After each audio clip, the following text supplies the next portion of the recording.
Es muy impresionante cómo la información puede generar tantas interpretaciones de acuerdo a la persona y el contexto en el que se reciba, lo que hace que ésta se vuelva subjetiva y relativa de acuerdo a los intereses del intérprete.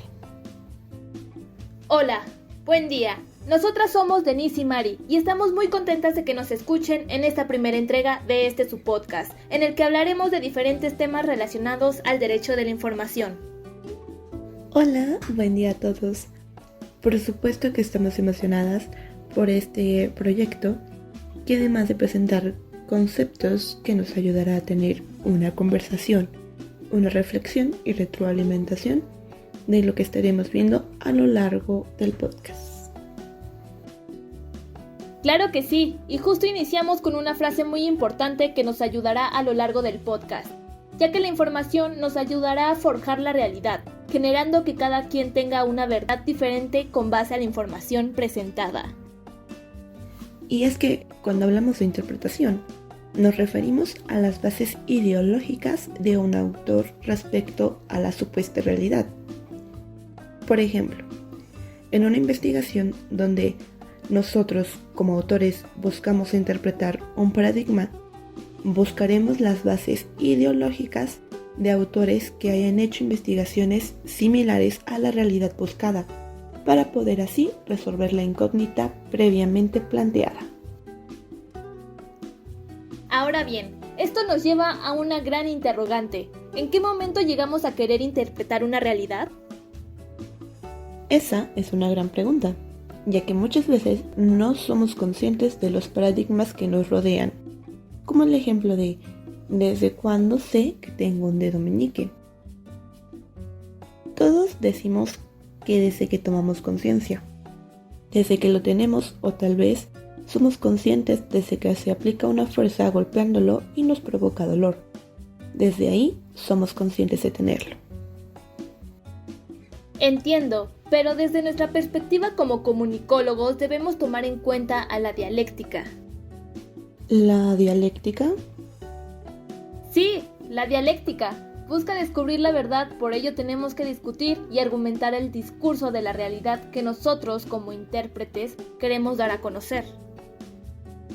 Por eso podemos decir que somos conscientes del paradigma y de la existencia de los mismos desde el momento en que los tenemos acumulados en la memoria. Pero también tendríamos la conciencia de estos desde que vivimos, por ello las experiencias nos llevan a la realidad.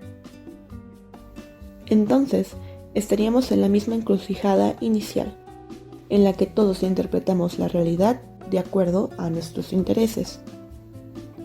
También debemos hablar sobre el derecho que tenemos sobre cierta información. Claro, como el nombre del podcast lo dice, derecho a la información. Y es que dentro de la Constitución hay diferentes artículos que nos respaldan a la hora de adquirir información, ya que como ciudadanos es nuestro derecho. Sin embargo, dentro de estos derechos también tenemos límites o libertades que nos restringen ciertas cosas. Y a todo esto, ¿qué es la libertad y hasta cuándo deja de serlo? Pues, de acuerdo con la RAE, en la facultad natural que tiene el nombre de obrar de una manera o de otra y no de obrar por lo que es responsable de esos actos. Podríamos decir que es el criterio y toma de decisiones que tiene un individuo ante diferentes situaciones. Pero, ¿hasta qué punto ya no es libertad? Hemos encontrado diferentes situaciones contextuales que nos orillan a reprimir la libertad de las personas, ya sea de amar, de pensar o de expresarse.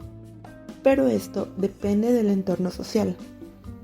En resumen, la libertad está condicionada por la sociedad y el contexto. Es correcto.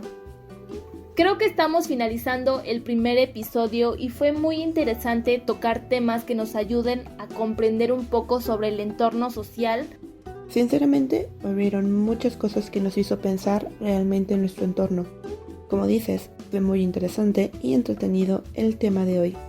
Muchas gracias por escucharnos. Nos vemos la siguiente semana.